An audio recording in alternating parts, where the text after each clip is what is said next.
بسم الله الرحمن الرحيم. الحمد لله رب العالمين، والصلاة والسلام على أشرف الأنبياء وسيد المرسلين محمد بن عبد الله وعلى آله الطيبين الطاهرين وصحبه المنتجبين.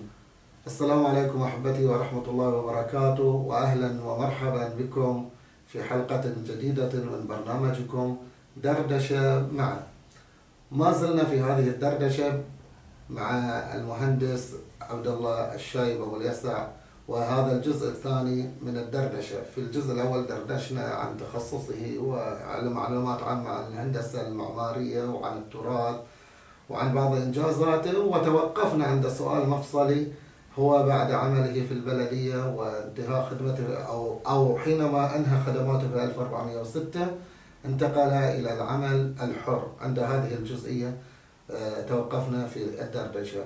سنواصل من حيث انتهينا، وباسمكم نرحب بالجديد بكم مهندسنا. أنا تشرفنا بكم. أود أن أبدأ هذه الدردشة بسؤال من معلومة أنا أريد أن أنقلها إليك. هي قديمة لربما تستذكرها أو لا، لكني وجدتها في بعض الجرائد. جريدة اليوم، في جريدة اليوم كانت لك ندوة أو هناك ندوة بعنوان 20 عاما حولت قرى الأحساء إلى مدن. كنت أنت مضيف هذه الندوة، كان معك أيضا مع حفظ الألقاب للجميع أحمد مطر وعبد الله المطلق وعلي النحوي. وقام بتغطية هذه الندوة الصحفيان إبراهيم الربيع وإبراهيم المبرزي في جريدة اليوم في عدد يوم الخميس الصادر 26 رجب 1423 3 أكتوبر 2002 العدد 10702. سؤالي في الندوة كنتم تتحدثون عن التطور العمراني. طبعا الندوة باعتبار نحن الآن في 1439 يعني قبل 16 سنة تقريبا. في داخل التاريخ كنتم تتكلمون عن التطور العمراني خصوصا في قرى الأحساء. وسؤالي الآن ليس عن التطور، وإنما في الندوة أنت أشرت إلى وجود بعض المعوقات التي تحد من هذا التطور الموجود. أنا أنقل ما قلته أنت نصا كما هو موجود. كنت تقول هناك عوامل كثيرة حدت من التوسع العمراني في بعض القرى، مثل عدم وجود مساحة شاغرة للبناء في القرى مثل عدم وجود مساحة شاغرة للبناء أو وجود الواحة الزراعية المحيطة بها، وكذلك مشروع الري والصرف الذي خدم وأفاد في تسهيل حركة النقل عبر طرقه، وكذلك أوجد عازلا بين أحياء القرى الأخرى. وتلاحظ أن هناك حرصا على عدم تآكل الرقعة الزراعية، فهناك دراسة توصلت إلى أن نسبة تآكل المساحة الزراعية بالأحساء لا تزيد عن 5% كل 10 سنوات، وهذا معدل معقول جدا إلى آخر ما تفضلت به. أنت ذكرت مجموعة من العوائق. الآن برأيك خلال هذه 16 سنة هل تم التغلب على هذه العوائق أو ما زالت تحد من التطور العمراني في الأحساء؟ طبعا دعنا أولا ندرك أن التنمية في المملكة خلال 30 35 40 سنة الماضية يقينا كانت تنمية شاملة، ووصلت إلى عقر كل دار في هذا الموضوع، سواء من خلال البنية التحتية أو البناء المساكن أو البنية الصحية والتعليمية وما إلى ذلك. وهذا طبعا بالتأكيد غير أيضا طبيعة الحياة عند الناس إلى حالة مدنية، وتشكلت مع ذلك مع صندوق التنمية العقارية أيضا تشكلت اللي هي موضوع مسألة التخطيط الحضري، وجود الشوارع الفسيحة اللي يمكن السيارات والنقل بها، وأيضا الأبنية المعروفة الآن بطريقة البناء بالمسلح وما إلى ذلك. كل هذا أعطى عوامل حقيقة إلى الحاجة الفعلية إلى زيادة المساحات المدنية أو الحضرية. نعم. في دراسة النمو العمراني المبكرة في بين عام 402 و403 و404 التي اعتمدت ومراجعتها خلال 20 سنة، نجد أن هناك حرص على موضوع الزراعة. التآكل في حدود النمو العمراني لم يزيد في وقتها عن 5%، لأن هناك الحرص كان عكسي، لأن الزراعة هي التي تكون أهم. الإشكال الكبير كان يقع في المجتمعات الريفية التي تقع وسط الواحة. أما المجتمعات التي تقع على أطراف الواحة لم يكن لديها مشكلة في زيادة مخططاتها والتوسع مثل الطرق والجيش العيون وما إلى ذلك. لكن عندما نقع تحت طائلة الزحف العمراني مثل القارة، العمران، الجبيل، الطريق وذلك، ندرك تماما ما نقول في هذا الاتجاه. نعم. أعتقد أن في وقت الندوة كان الكلام كان يدور على استشعار النضج الذي لم يؤثر على بقية المساحة في هذه الفترة الحقيقة، ومع التغير نسميه بالتخطيط شرفية المواقع، يعني إطلالة الهفوف المبرز على الواحة مباشرة عن طريق الدائري شكل أيضا يعني إمكانية لأن تزداد قيم المزارع بتحويلها إلى قطاع اقتصادي آخر عن طريق الاستراحات وما إلى ذلك. وهذا مع الحاجة الفعلية لزيادة السكان خلال هذه الفترة مما أدى أيضا إلى إذا تسمح لي خليني بس أضيف هذه النقطة. ومما عرفنا أن هناك كان أيضا في أمانة الأحساء هناك دراسة أخرى زادوا فيها مساحة النمو العمراني التي كانت معتمدة، فهذا طبعا أثر كثير أيضا على مساحة التآكل. وهناك حرص الآن أن لا تزيد مرة أخرى في هذا النطاق يعني. أنا ما أريد أن أقول يا مهندسنا أنت المعوقات التي ذكرتها والتي ذكرناها قبل قليل، التي من ضمنها وجود الواحة ووجود مشروع الري والصرف وغيرها، ما أريد أن أقول أنك كنت تتكلم قبل 16 سنة عن وجود مشكلة إذا صح التعبير تواجه التمدد والتوسع العمراني. صحيح. وكنت أسأل هل وجدت خلال هذه السنوات آليات تحافظ أو تجعلنا نتخلص من هذه العقبات دون أن نتأثر؟ لأني أريد أن أدخل في الحقيقة إلى هذه الدراسة وغيرها، يعني كأنما أرى والآخرون لربما يشاركون الرأي أن هذا التوسع العمراني الذي قطعا هو أيضا بجهة من الجهات جميل وشكل آخر، لكن أثر حقيقة. يعني الآن لا نستطيع أن نقول نسبة التآكل 5%. صحيح. بل بالعكس لربما مستقبل الزراعة أصبح مهدد الآن. لماذا لا يكون هناك تخطيط مثلا يحفظ هذه الواحة؟ مشروع الري والصرف تقريبا الآن سيختفي تماما بطرق أخرى وغيرها. الكثير من المباني التراثية تكاد تنعدم إن لم تكن انعدمت تماما في بعض القرى والمناطق. أنا أريد أن أقول أنك أنت أشرت إلى خطر، إلى مشكلة قبل 16 سنة، أنا ترى أننا وقعنا فيها الآن هذه المشاكل. يعني هو أنا أبعد، أنا أقول إلى وقت إعداد النمو العمراني في الثمانينات كان الإدراك في البحث عن حول هذا الموضوع. يعني وقت اللي أعدت مخططات النمو العمراني كان يعني مستدرك هذا النوع من الخطر، إلا أن كان أثره كان أقل في حسابه عندما زاد الضغط المدني نتيجة مثل ما قلت كل معوقات حضرية هي جميلة للحفاظ على الزراعة. عندما تزال المعوقات الحضرية معناتها أنت تساعد على النمو الحضري، لكن في نفس الوقت هي تكون على حساب واقع الزراعة. من ضمنها يعرف بالتخطيط شيء يسموه الشرفية. فكان مثلا وجود المصارف أو وجود القنوات المرتفعة هي حدود تحد من شرفية المواقع. عندما أزيلت خلال السنوات الأخيرة هذه الحدود صارت قابلة تماما أن يعني تقع المزارع على ماذا؟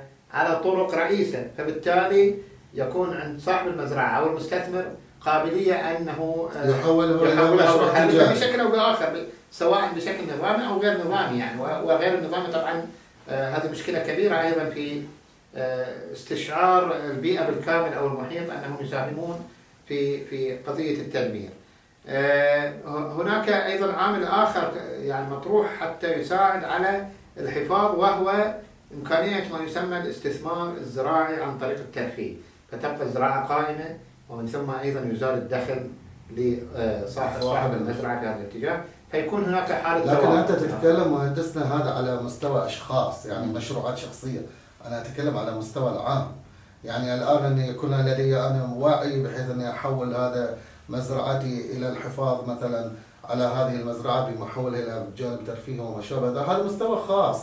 أنا أتكلم لا عن التنمية أو هذا التطور العمراني. حقيقة أفقد الأحصاء جانب آخر أيضا، يعني أوقعنا في مشكلة فيما يتعلق خصوصا بالزراعة، في حين أن الإحصاء وأنت أخبر، أنا أتكلم طبعا استفسر لا أتعلم، خصوصا أني لا أخجل، أنا أعترف أني أجهل في هذا المجال يعني، لذلك أريد أن أستفيد. يعني الإحصاء كانت أيضا لديها مساحات شاسعة، كان بالإمكان أعتقد أن مثلا في التخطيط العمراني أن يتم الاستفادة منها مع الحفاظ على مثلا الزراعة أو على بعض البيوت التي كانت تراثية أو على بعض مثلا المشاريع، ولو يحفظ بعض الأشياء كمعلم. نعم. يعني الآن مشروع الري والصرف أنا أتصور حرام أنه يختفي تماما، في حين أنه مر عليه مرحلة تاريخية، هو من أهم المعالم الإحصائية مثلا، وهكذا في الأمور أخرى. طبعا ما في جدال، إذا أنا اعتبرت هذا سؤال أو تعليق أو رؤية نحترمها من جانبك يعني، وأتفق معك أن الموضوع يحتاج إلى أكثر من جهة، لأن أحيانا ما يعرف في التخطيط بتشتت المسؤولية، يعني من المسؤول عن ماذا هو اللي غالبا يفقدك السيطرة على توجه الناس للاستفادة من الموضوع. يعني مثلا الضغط السكاني بالتأكيد هو عامل شعبي مباشر يجعل المستفيد من هذا الموضوع أن يخاطر بكل شيء، من خلال حتى أحيانا اعتدائه بدون يعني البناء بدون ترخيص وما إلى ذلك، أو حتى تدمير البيئة من خلال لما يبني مباني ثم يكون هناك تكرم يعني الصرف الصحي الذي يعني يصب في المصارف. يعني الموضوع في مجمله هو خطورة بيئية إذا ما كان هناك يعني، وأتمنى أن يكون هناك كلام كثير يدور في الموضوع، لكن المحصلة يجب أن تكون على أرض الواقع، وهو أن على الأقل إيقاف فعلي لمستوى خلينا نسميه التدمير أو الإهلاك المستمر. أنا أرجع وأقول يعني دائما في نقطة مهمة، إذا الناس هم ما صار عندهم حالة الإحساس المباشر لا يستطيع الآخر أن يفيدك في الموضوع. لا يحتاج الناس إلى إعلام توعية، يعني إعلام، وأيضا حركة تبادلية في هذا الموضوع بين وضع القوانين ووضع التحفيز لمن يقوم بشيء إيجابي والعقاب لمن لا يقوم بشيء إيجابي، فبالتالي يكون هناك حالة ردع في هذا الموضوع.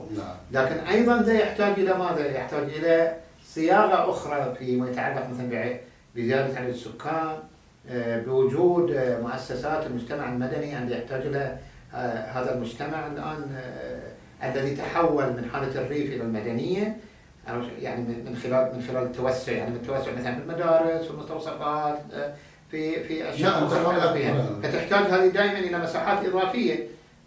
يعني هناك طبعا حلول تخطيطية كثيرة، من ضمنها مثلا إنشاء الطرق السريعة بين تلك المناطق والمناطق الخارجية، والتي هي في الواقع لا تبعد كثير يعني عن المساحات الداخلية في هذا الموضوع، لكن يبقى موضوع التوازن بين التآكل وبين التنمية أكيد هو يعني حالة مضطربة.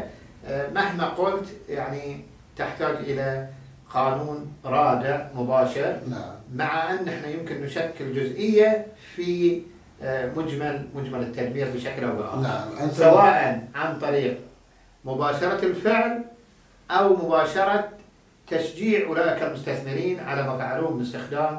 وهل هذا موجود في الواقع؟ طبعا يعني موجود الصالات والاستراحات لا أقصد موجود التشجيع والوعي والآليات والقوانين التي تحد. يعني هو في حراك، لكنه لا يرقى على المستوى الفعلي على الأرض يعني. نعم. في نفس المشكلة نتكلم، أنت ترأس جمعية العلوم للعمران وسنأتي للحديث عنها، لكن أنا ذكرتها لأن في نفس الندوة التي أشرنا إليها 20 عاما حولت قرى الأحصاء إلى مدن، ذكر يعني المشارك الآخر معك الأستاذ عبد الله المطلق مشكلة نحن نتحدث فيها الآن في الحفاظ، وذلك كان يتكلم عن الحفاظ على المباني التراثية والبيوت، ونقل صورة هو عاشها وقدم مقترح لجمعية العلوم. فأنا أريد أن أنقل لك كلامه أيضا نصا، وأريد أن أسأل عن هذه الفكرة. هو يقول يعني يعبر عن المشكلة: أصبحت البيوت الأثرية أو التراثية نادرة جدا، وأتذكر أني قمت بجولة على قرى الأحصاء ولفت نظري بيت تراثي قديم بالجشة، وتمنيت أن توجد جهة تتولى رعاية مثل هذا البيت وتحويله لمتحف، ويمكن هنا ما يتعلق بالجمعية ويمكن لجمعية العلوم والعمران أن تتبنى ذلك. وهناك أصوات تنادي بإزالة المباني القديمة وفتح شوارع وإنشاء بنية جديدة، وأنا ضد هذه الفكرة. فلا بد من المحافظة على المباني التراثية والاستفادة منها واستثمارها في كل المناسبات. سؤالي يعني هل اقتراح ترى في وجه يعني أو هل من مسؤولية الجمعية القيام بهذا الدور، أو ما تعليقك يعني على مثل هذا الاقتراح؟ طبعا دون توسع في الحديث عن الجمعية. جمعية العمران هي جمعية علمية، يعني غالبا هي تطرح توصيات ترفعها للجهات الأخرى تأخذ فيها باعتبار أنها جمعية صادقة في نقلها بوجود متخصصين. السماع لمثل هذه الأصوات المبكرة في ذاك الوقت إنما هو ينبه مرة أخرى على أن الأحساء أيضا عندها متقدمة. لاحظ، دعنا نلاحظ هذا الموضوع، أنه في تلك الفترة لا يوجد جهة أساسا في المملكة تتبنى هذه، لا يوجد يعني في هذا الموضوع. نعم، بعد ذلك عندما انشئت الهيئة العامة للسياحة والتراث الوطني ابتدى يعني التحرك في هذا الاتجاه، وايضا يعني اخذت وقت حتى نصل الى هذا الموضوع. لذلك دائما نشوف ترى الصوتين مع بعض، الصوت الذي يريد ان يزيل من اجل التنمية الحديثة، والصوت الذي وهو ضعيف جدا في ذيك الفترة ان يحافظ على التراث. واعتقد ان في تلك الفترة كان الغالب الذي يؤمن بأن يجب الإزالة وما إلى ذلك، لكنه يظل وعي أثر بعد ذلك لاحقا في أن تكون الأحساء في مقدمة الاصطفاف لموضوع التراث العمراني. ودعني أقول يعني شيء جميل جدا.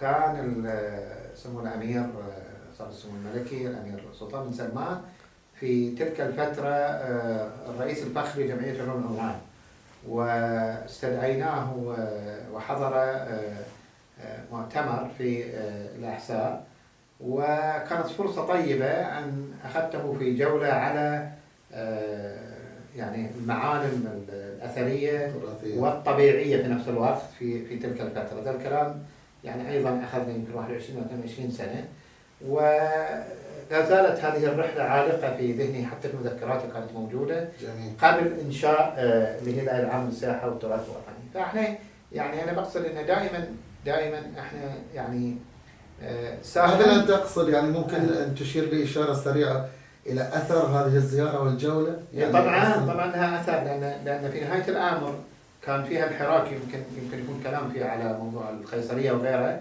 كان لها الحراك الأثري تالي في موضوع أن يعني أول مبنى تم ترميمه لصالح التراث العمراني، يعني هناك أناس تأثروا بالموضوع في إبقاء منازلها وما إلى ذلك، لكنه يظل في تلك الفترة أثر ضعيف يعني. وأيضا نمو الوعي متدرج في الأحساء، بحيث أن أصبح الآن حتى كثير من الأبنية الحديثة تستلهم التراث العمراني في الأحساء، وهذه يعني هذا واضح الآن في بيئة الأحساء بصراحة. جميل. طبعا مهندسنا الجميل، من الصعب جدا أن نتحدث عن كل إنجازاتك حتى في الجانب العمراني لوحده، يعني ما شاء الله في كل جزئية لك أثر، فبالتالي صعب أن نغطي كل شيء. لكن أنا أعلم والكثير يعلمون أعتقد، لأن الشمس لا يغطيها السحاب، أنه لك الدور الأكبر في التخطيط والتصميم وغيره على مستوى قرى ومدن،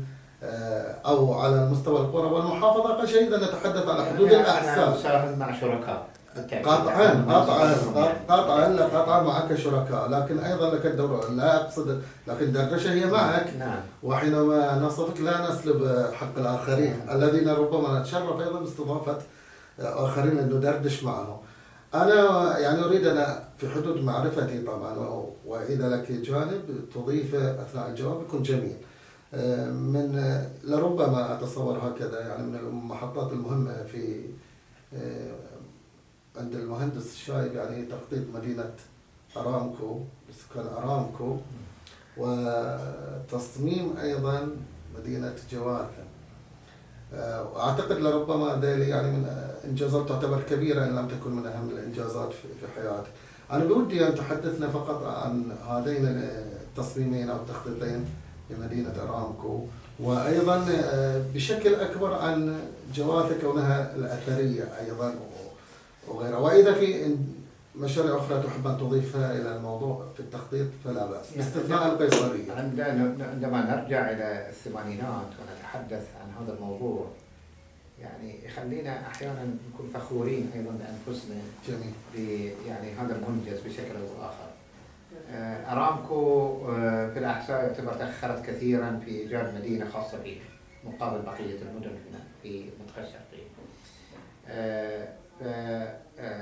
كان غرب المبرز وغرب الهبوب بمحاسن، كان هناك إرادة أن يتم تشكيل البنية الحضرية باعتبار حالة المستقبل لمدة 20 أو 30 سنة عن طريق برنامج تملك البيوت في أرامكو.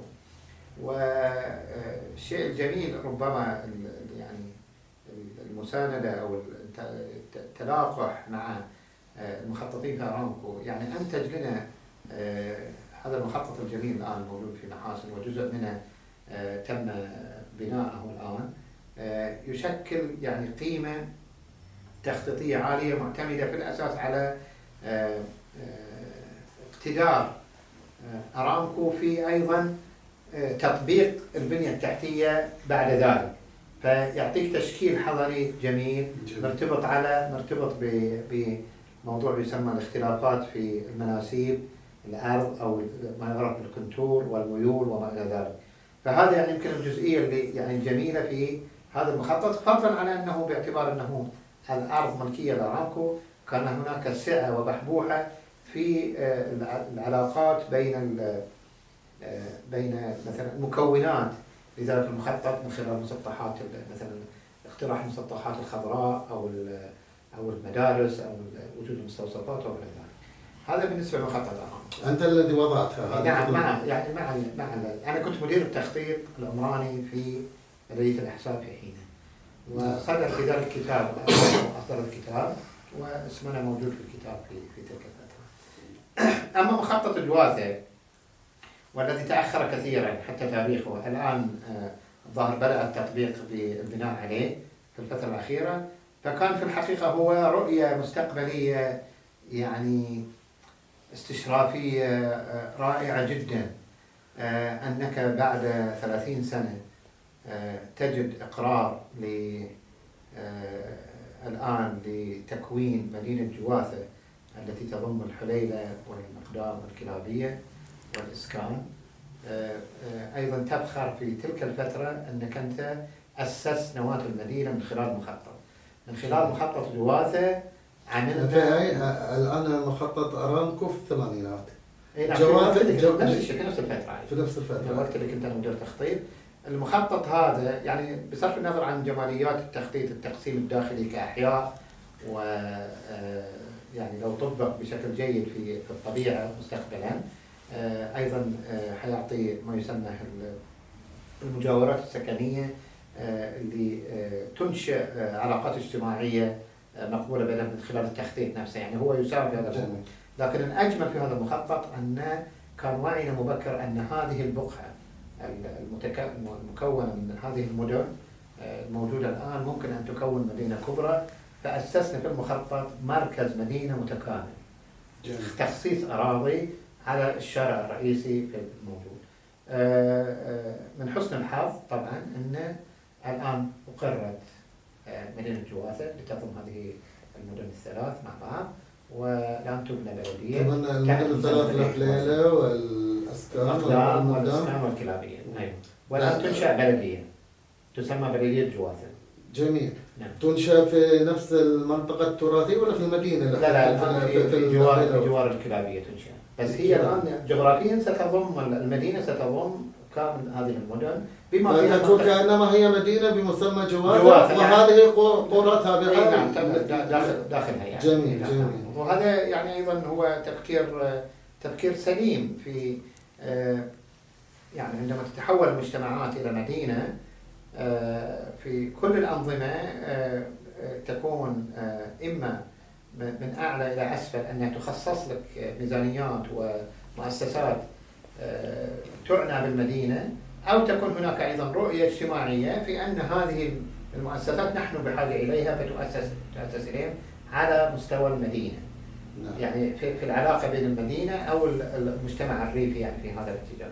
لذلك الدعوة واضحة تماما أن الدعوة لتحويل المجتمعات الريفية الآن إلى مدن هي دعوة ناهضة وقائمة، بدءا من الشعبة، المراح، البطانية، الجبيل، القارة، المنصورة، وهي أنا أعتقد لكونها تحقق ليس أدنى الحد حتى أعلى من الحد المطروح الضوابط التي يمكن تسميتها مدينة، سواء عدد السكان أو طبيعة الأعمال أو المساحة الجغرافية أو وجود المؤسسات المجتمع المدني المختلفة التي تحقق حالة المدينة. أنا هذا ما أريد أن وهذا هو المطلب الحقيقي، وإن شاء الله يعني يتحقق يعني هذه الأمنيات. يعني أنا أقول هي أكثر مما هو حلم وأمنية، المفروض أنه يكون أثبته، أصبح واقع يجب أن نعترف به. يعني أصبح واقع صحيح.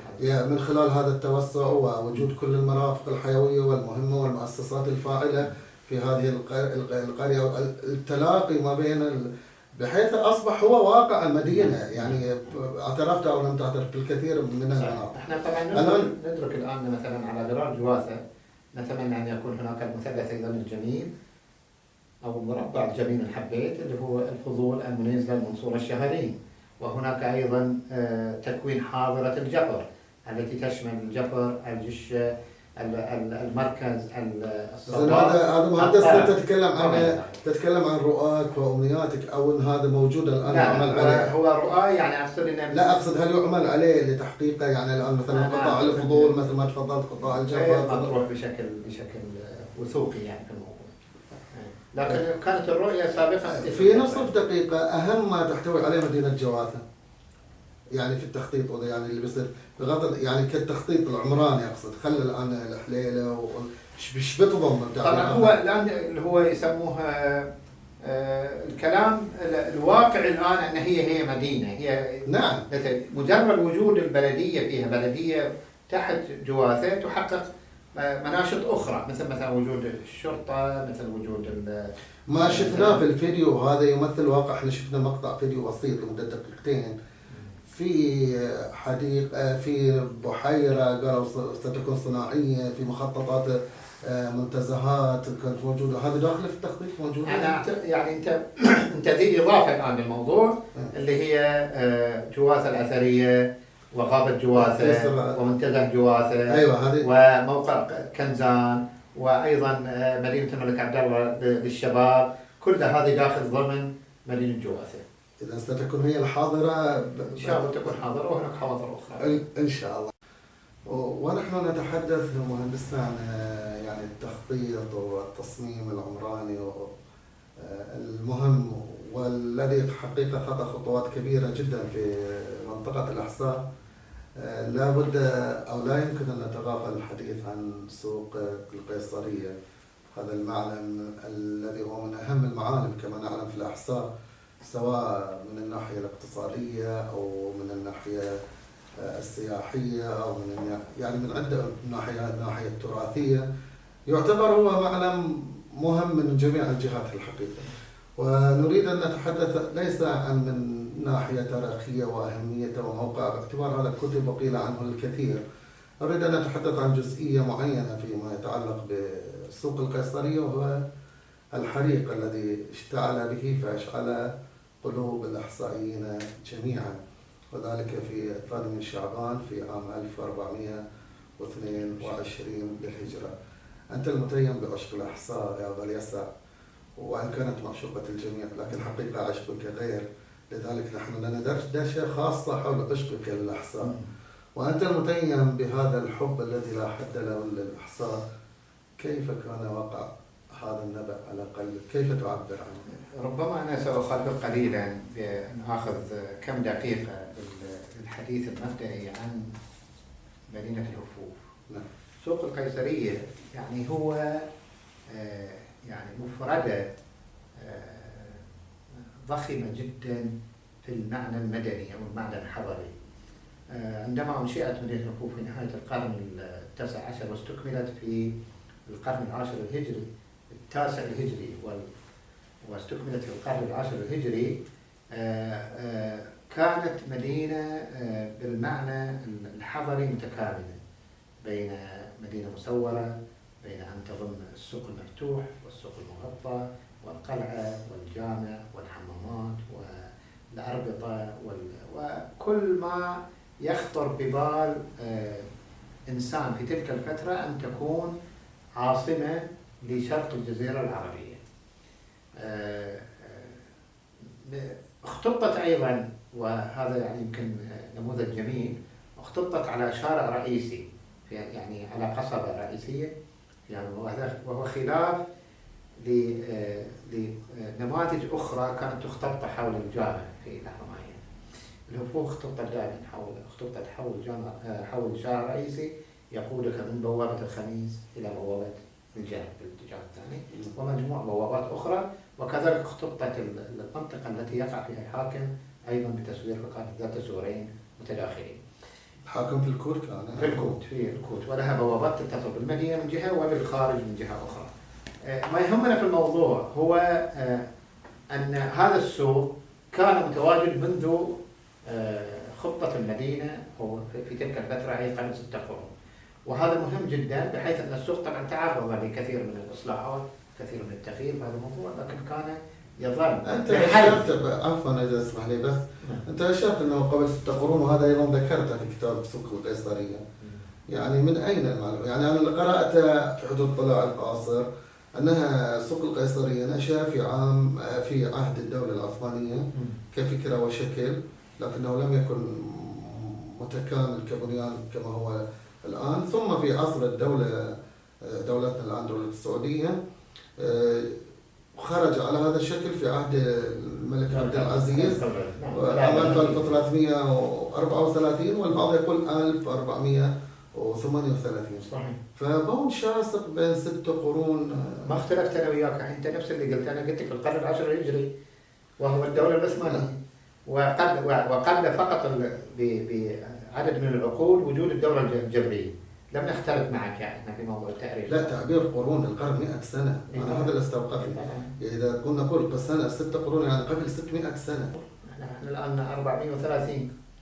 احنا لما نتكلم عن القرن التاسع الهجري إنشاء مدينة الهفوف، بس هو نفس الكلام اللي أنت قلته في العهد العثماني. في القرن التاسع الهجري نعم. لا أنا أقصد تعبير 6 قرون، أنا مو أيوة قرون بالضبط، هي قرون يعني تطلع قرون في الحقيقة، لكن الشكل العام أكيدا هو متغير، بدليل أن احنا واثقين تماما أن الإضافة الأخيرة في عهد الملك عبد العزيز مثل ما ذكر هي اللي شكلت جزء من الواجهة، والصور القديمة اللي قبلها ما لم تكن بطبيعة الواجهة نفسها. لكن عندما نتكلم عن ضخامة الحركة التجارية باعتبار أن الهفوف عاصمة وموطن أيضا تصدير إلى داخل الجزيرة العربية، وعن طريق الرحلات من بناء العقير أو إلى الشمال أو إلى الجنوب في جنوب الجزيرة العربية.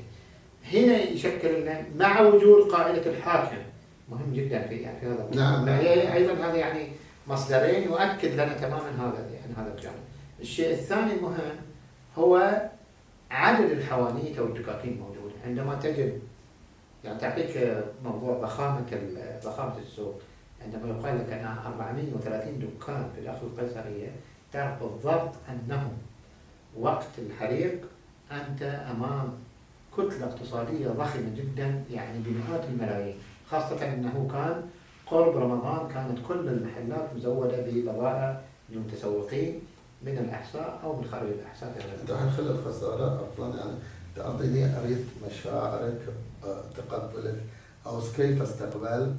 أنا أركز على السؤال العلمي بمدى عشقك للأحساء وللتراث أيضا، وأعرف إلى أي حد أنت متيم بالأحساء. أريد أن تصف لي في مشاعرك وكيف تلقيتنا باحترام. لأن نحن كنا متحركين في تلك الفترة بترميم السوق، وكان لذلك أنا أحفظ حتى اليوم، يوم الخميس كان الحريق شلون، وكان الثلاثاء الذي بعده معدا لزيارة الأمير سلطان بن سلمان لزيارة السوق عينه، فكانت بالنسبة لنا صدمة قوية. بل هذا ما حولها إلى صدمة على مستوى الوضع بالكامل يعني. نعم. لأن كان هناك كلام يدور على هذا، فعلا كانت صدمة. ولما علمنا مباشرة مع طلوع الشمس أن شيء يعني هبينا كلنا إلى المكان، كان كل شيء قد انتهى في ذاك الوقت. طبعا ما في شك أن كانت يعني مشاعر إحباط، باعتبار أن حالة التلف كانت قوية جدا، لم يكن جزئي، ولم يكن فقط هو التلف مربوط فقط بالموضوع المادي، إنما كان التلف الموضوع الفكري المرتبط بالأسواق المغطاة، والذي يعتبر هو الوحيد في الجزيرة العربية أيضا. فهذا كان يمثل، ويعني عندما الحضارة الثقافية أنا يعجبني أنك دائما تركز على الجانب الفكري والثقافي في الأمة، يعني نحن لا ننظر إلى الشكل بقدر ما ننظر إلى ما تشكله هذه من حضارة لنا يجب أن طبعا. ولذلك هو كتب عنه حافظ وهدة كلام جميل في بداية القرن العشرين، أو عندما زار الأحساء على الأقل، كتب عن أنه يعبر عن شانزليزيه باريس، يعني هو شانزليزيه الخليج. سمى لماذا؟ لأن كان شارع السوق أيضا يحمل إطار تسويقي وما ذلك، وداخل السوق، والكل يعلم أن السوق لم يكن تعبيرا اقتصاديا، بل كان تعبيرا اجتماعيا، يعني أن الزوار كانوا يأتون إليه، بل في لحظة معينة هذا السوق كان يعبر في الموروث الشعبي، حتى أن الشاعر الكويتي الجميل له سامرية كانت تغنى في الأحساء، كان يزور الأحساء فجاب السامرية يا أهل الشرق مروا عن القصرية. ظلت هذا ضمن موروث الناس، باعتبار أن أهل الشرق في الزواج، تحضير الزواج، العروسة أو غيرها، يأتون إلى الشيء الثاني اللطيف في المدن القديمة أو المدن التاريخية، وهو يعني يحق لنا أن نتكلم ندفع شوية زيادة في هذا الموضوع، لأن السوق هو محور هذا الموضوع، اللي هي يسموها يعني التسويق التخصصي.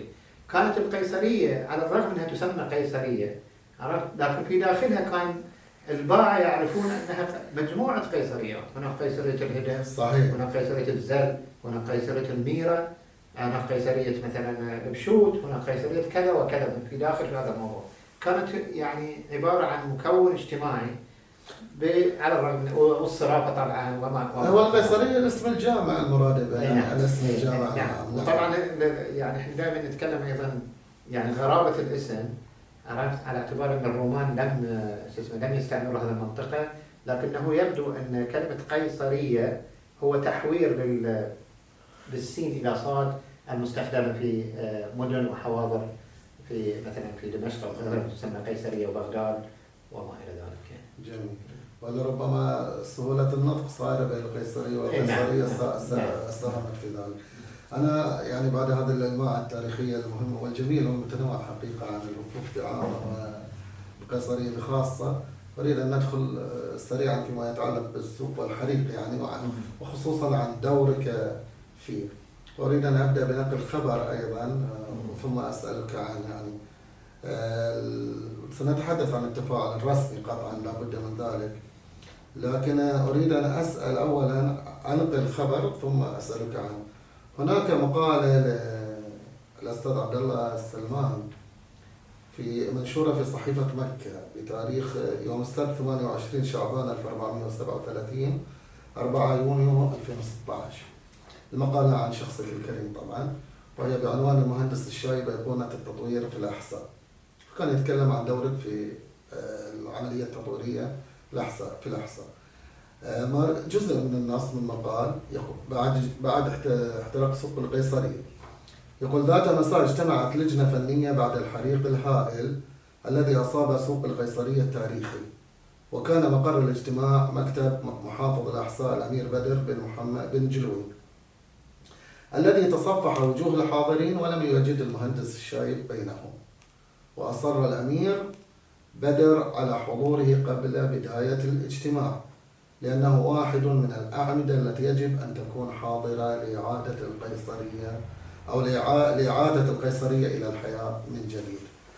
على ضوء هذا الخبر حقيقة أنا لم أستغرب إصرار الأمير يعني حينما انطلق، هذا ليس مجاملة، ولكن لمعرفتي بأهمية أن يكون الشايب موجود كيف يلي. لم أستغرب إصرار الأمير على حضوره، ولكن استغربت غياب الشايب عن هذا الاجتماع. يعني هل تذكر الموقف يعني لماذا غاب المهندس الشايب عن هكذا اجتماع؟ وما الذي أعطاك مع معرفتنا يعني بقيمتك ومكانتك وأنت معرفت بهذا الشيء، لكن افتقاد الأمير أيضا لك وإصراره على حضورك للاجتماع وأن يتوقف الاجتماع لأن تحضر، ما الذي ترك في نفسك بعد أن نعرف سبب غيابك عن الاجتماع؟ أنا فاجأني طبعا هذا الخبر أنه موجود في الصحيفة، هذا أيضا شيء جميل. نعم. نرجع بس فقط قليلا.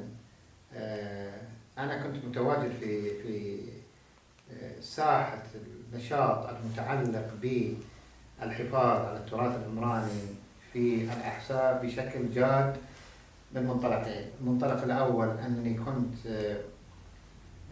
رئيس فرع جمعية الدولة للعمران من جهة، وأيضا المنطلق الثاني اللي هي الحالة الشخصية التي يعني تعطيني دافعية لخدمة هذا الوطن من خلال هذا المنشأ. جميل.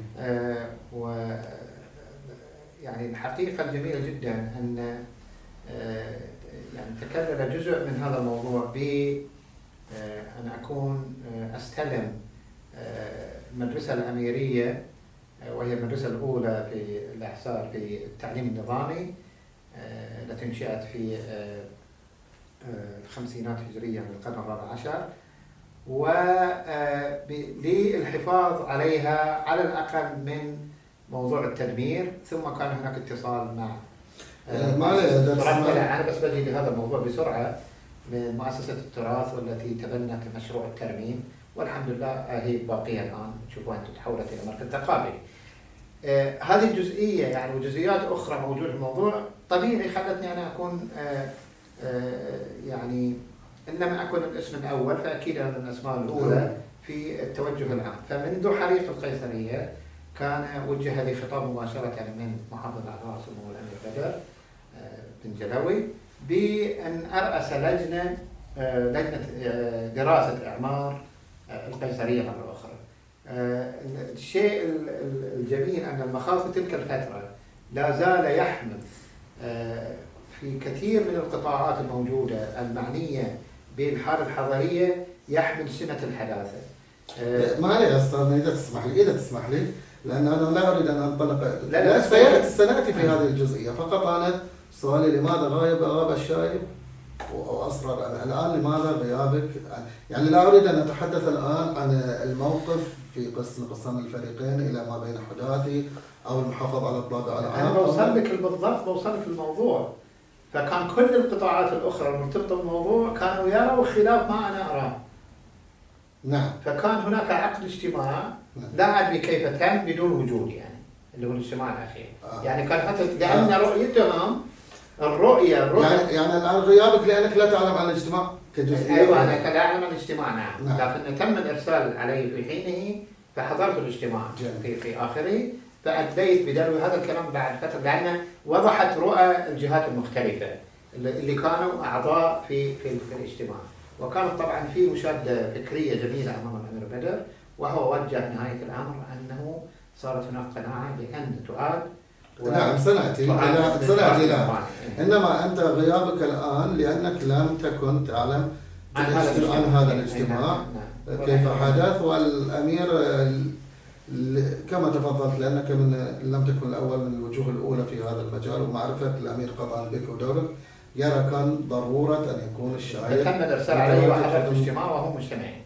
جميل. سنتحدث عما خرجتم به وهذه التفاصيل سنأتي بها. الآن نأتي إلى التفاعل الرسمي، وأنا أنقل في بعض ما يتعلق بالتفاعل الرسمي بعض المعلومات من كتابك أنت سوق القيصرية الذي أعتقد تأليفه كان على أثر حريق السوق وهو عامل من أوفاع يعني، وهذا ناتج من الحريق. الآن أنت تقول في الصفحة 25 عن التفاعل الرسمي من كتاب سوق القيصرية: كان صدى الحريق واضحا من التفاعل الرسمي من صاحب السمو الملكي الأمير محمد بن فهد أمير المنطقة الشرقية، وصاحب السمو الأمير بدر بن محمد بن جلوي محافظ الأحساء، حيث أمر بتشكيل لجنة وذلك بتاريخ 3 شعبان يعني يوم الجمعة باعتبار الحريق الخميس 3 شعبان 1422 هجرية بعد يوم واحد من الحريق، مكونة من جامعة الملك فيصل وبلدية الأحساء وفرع الجمعية السعودية للعلوم بالأحصاء على أن تقوم الأخيرة التي هي الجمعية بالتنسيق لهذه الاجتماعات. طبعا نحن لنا حوار حول جمعية العلوم، لكن الآن السؤال يعني الذي أريد أن أسأل على ضوء هذا، ما هي المهام التي أوكلت لهذه اللجان الثلاث، الجامعة، البلدية، جمعية العلوم، وما هو دور جمعية العلوم فقط فيما يرتبط بالتنسيق، ودور الشايب على وجه الخصوص فيما يرتبط بالتنسيق والعمل في هذه؟ لم تكن دور جمعية العلماء دور تنسيقي. أنا أقول ما كلامك أنت يعني. لا يعني التنسيق بمعنى من يقوم بإدارة الموضوع، بس ما له علاقة بالمشروع نفسه يعني. نعم. يعني احنا اللي كنا مثلا نرتب الاجتماعات، مواعيدها، اماكنها، كما قلت، بس احنا ايضا ان عنصر فاعل نقوم بالدراسات المبدئيه بطرح هذا الموضوع. ارجع واقول نفس الكلام اللي اقوله انا، كان رؤيتنا واضحه تماما ان اعاده الاعمار ان يكون على اساس التراث العمراني، فكان النقاش كله يدور مع الجهات الاخرى لهم رأي مغاير تماما. هذا نفس الشيء اللي هي مثلا البلدية نعم، هم كانوا بالاجتماع اللي تكلمت عنه سابقا. نعم. إذا أنت الفريق الواحد الذي لك رؤية. نعم. في مقابل تلك الجهات إلى أن هذا الاجتماع الأخير اللي تكلمنا عنه، ثم ربما سنة يعني أقصد أن احنا كانت إن صح التعبير يعني تيارين واضحين. نعم واضح. وكان هناك يعني حتى مو بس هذا الموضوع، كان هناك طرح اجتماعي ضخم جدا حول الحداثة، يعني خاصة لما دخلت الغرفة التجارية أيضا بالموضوع، كانوا يروا أن يعني الإزالة جميلة ثم يبنى مبنى. خلينا نعطي للرؤية. أنا أريد أن أسأل أيضا في الصفحة 25 من الكتاب نفسه، أنت تقول في 11/8/1422 صدرت توجيهات صاحب السمو محافظ الأحصاء بالبدء بالعمل، وقد تم الاجتماع الأول بتاريخ 12/8/1422، وقدمت الجهات المختلفة تصوراتها حول أسلوب إعادة القيصرية، وقد انحصرت بشكل عام في هذه التصورات في 3 اتجاهات. ما هي هذه الاتجاهات الثلاث؟ الاتجاه الأول حداثي تام. نعم. يعني أن تبنى كأسواق حديثة. جميل. انتهى الموضوع. الاتجاه الثاني أن تبنى كتراث عمراني بس لكن بمواد حديثة. والاتجاه الثالث اللي هو اتجاهنا احنا، لا، أنها تعاد كتراث عمراني كما كانت لأن لها قيمة تاريخية. هذا الاتجاه. الأول بناء حداثي تماما. صرف. أيوه. والأخير تراثي كما هو صرف أيضا. نعم. والثاني حالة وسطية بين الحداثة. ليست وسطية، هي رؤية، ليست وسطية عشان لا نفهم أنها حالة، هي حالة يريد أن يقارب الاستخدام التراثي باستخدام المواد الحديثة. نعم. وهذا غير ممكن، لأنه التراث العمراني إما أن يكون صادق وإما أن يكون مزيف، ما في يعني. نعم. وعلى هذا الأساس كيف وصلت القناعة إلى أن تبنى بالشكل التراثي، الحفاظ على الطابع التراثي العام الممثلة لرؤيته؟ طبعا انتقل الموضوع في بعد تلك الفترة، يعني تم يعني رفع مستوى الحوار، لأن على أساس أن احنا نصل إلى قناعة. يعني كنت أنا في حالة اجتهاد في هذه المسألة، وخاصة أن حتى أنا بودي يعني يعني من أجل التاريخ يعني أيضا تبين ببعض الدور الذي قمت به. يعني حتى حالة المحيطين كانوا يعني كان الجو العام كله جو حداثي، يعني حتى أن يعني القناعة الفكرية والقناعة يعني كانت تأخذ نقاشات طويلة جدا في هذا الجانب، موضوع الهوية في المملكة والوطن، موضوع العمارة، مدرسة العمارة الأحصائية، موضوع يعني قد تكون أحيانا في قبول لكن في رفض تنفيذي يكون في هذا. طبعا ارتفع الملف إلى مستويات أعلى بالرياض، مقدمة في جميع الرؤى يعني تقريبا إلى حد ما يعني. نعم. وكان في الفترة الجميلة تم يعني إنشاء الهيئة العامة للسياحة والآثار. فالاجتماع اللي حسم الموقف تماما كان في مقر هيئة الآثار برئاسة الأمير سلطان بن سلمان، وحسم الموضوع بحضور أيضا كل الأفرقاء اللي قلنا عنهم أصحاب الرؤى الأخرى، وكانت واضحة تماما. ولما أقر هذا الجانب الآخرين طبعا تبنوا والشيء الجميل انه لما تبني صار متبنى ايضا انه شيء جميل. تبنى جميل. في ايضا الصفحه 5 من كتابك القيصريه، زين، او عفوا في نعم في الصفحه 5 من كتابك القيصريه، وايضا في الحديث الصحفي الذي اشرنا الى صحيفه عكاظ الاستاذ احمد الهبدان في الدردشه الاولى، انت اشرت الى انه تم تكليفك من قبل سمو محافظ الأحصاء الأمير بدر بن محمد بن جلوي برئاسة لجنة الأعمار. من أي الجهات تكونت هذه اللجنة؟ هذه قلنا عنها قبل. نفس وطبعا أنا لا أريد أن أسأل حقيقة عن الأشخاص، لكن فقط هذه البلدية والغرفة التجارية، بعدين نزيد عليهم وزارة الآثار. أي نعم. كل فترة كانوا يزيد عليهم المختصين يعني في هذا المجال.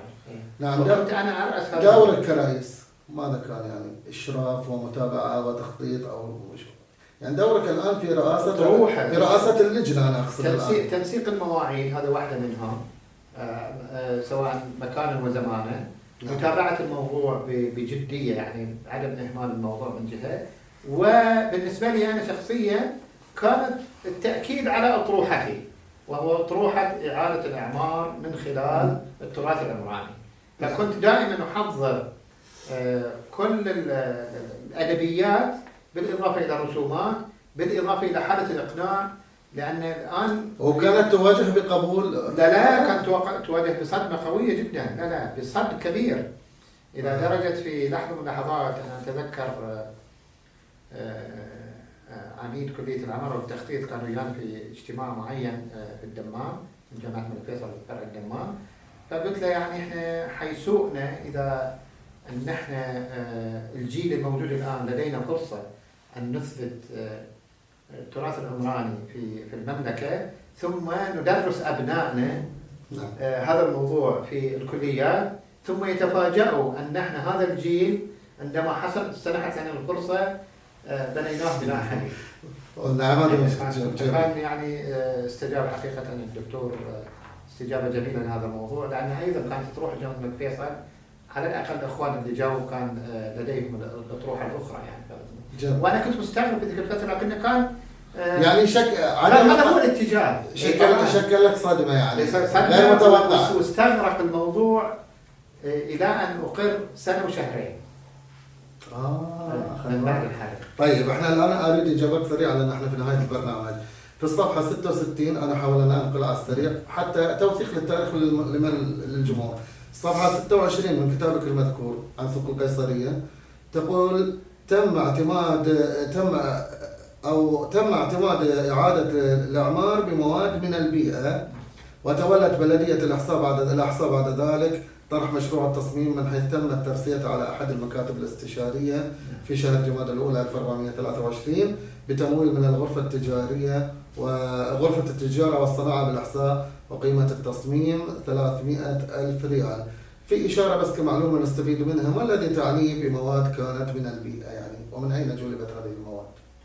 طبعا احنا نتكلم عن مواد البيئة اللي هي مواد الصخور والجص وما إلى ذلك، اللي بعد يعني شفنا احنا في إعادة الإعمار هم استخدموها، وأيضا استخدموا فنيين في قطع الحجر وتصنيفه وعشان كذا، لأن هناك إجراء معين. الأيدي العاملة من أين يعني كانت جلبتهم خارج؟ على الأقل المشرفين، المهندس المشرف هو مهندس سعودي، وأيضا المشرفين الرئيسيين في قطع الحجر وذا أيضا هم بنائين أو أستاذية حشوية. طيب الآن تكلفة فقط تصميم 300,000، إذا كم تكلفة يعني كم تكلفة سوق القيصرية؟ طبعا المؤسف أن مؤسف، وفي نفس الوقت هو أستاذنا اللي أخذ المكتب في الرياض، لكن كنا نتمنى أن هذا التصميم يكون لأحد شرفية هذا التصميم. إذا ابتعد عني أنا يجب أن كان لا يبتعد. الحقيقة من ضمن الأسئلة كانت من هو صاحب هذا المكتب، لكن يجب كان أن لا يبتعد عن أي معماري في الحسن. قيمة المشروع لبنية القيصرية 13 مليون ريال. 13 مليون بلدية. طيب ما أدري، أنا أود إحنا في نهاية ختام البرنامج، بس في أسئلة أود على السريع يعني على حتى ننهي موضوع القيصرية. في الصفحة 5 لا خلينا نختم بآخر سؤال. طبعا بعد الإعمار وغيره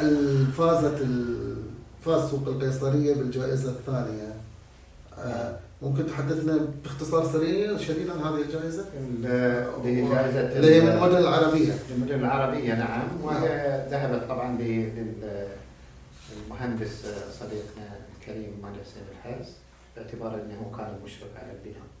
المدن العربية هذه ما هي طبيعة هذه الجائزة؟ من وين؟ جائزة على مستوى العالم العربي تعنى بموضوع التصاميم التراثية الحديثة أو البناء الحديث وما إلى ذلك. نعم، المهندس عبد الله الهم الهندسي وبالذات الإحصائي يمثل أحد أهم همومه على الساحة الهندسية والمحلية والوطنية وربما العربية والإسلامية، فنجده مرة ينافح في مؤتمرات الهندسة لإثبات هوية الإحصاء المعمارية، وفي لقاء علمي لا يفتى بأن يبرر ما في أو يبرز ما في الإحصاء من كوادر هندسية متنوعة وذات كفاءة عالية. فلقد كنا معه لفترة من الزمن في جمعية علوم العمران، وكيف كان يكافح لإثبات هويتها على المستوى المحلي والوطني، وهو من دعمنا بكل ما يستطيع لنواصل معه جهوده وجهود الآخرين في افتتاح فرع للهيئة السعودية للمهندسين بالإحصاء. فاللجنة الهندسية كانت قبل أكثر من 15 عاما، هو ومن معه يكافحون من أجل بقائها وتوسعها في الإحصاء لخدمة الكيان الهندسي بكل تفرعاته. وما مشروع القيصرية الذي كنا نتابع معه تفاصيل الحراك المضاد لعدم بناء سوق القيصرية كما كانت هي عليه في السابق، وكيف خاض ودار المعركة إلى أن حقق ما يريد والانتصار. الدكتور إبراهيم الشبيث، هذا كلمة في حق الدكتور. بها نختم هذه الدردشة. أنا باخذ كلمة واحدة. ما في مجالات ما هندسة. تعذرني كثيرا. نلقيكم في دردشة أخرى مع المهندس عبد الله الشاري في اللقاء. ممكن السلام عليكم ورحمة الله وبركاته.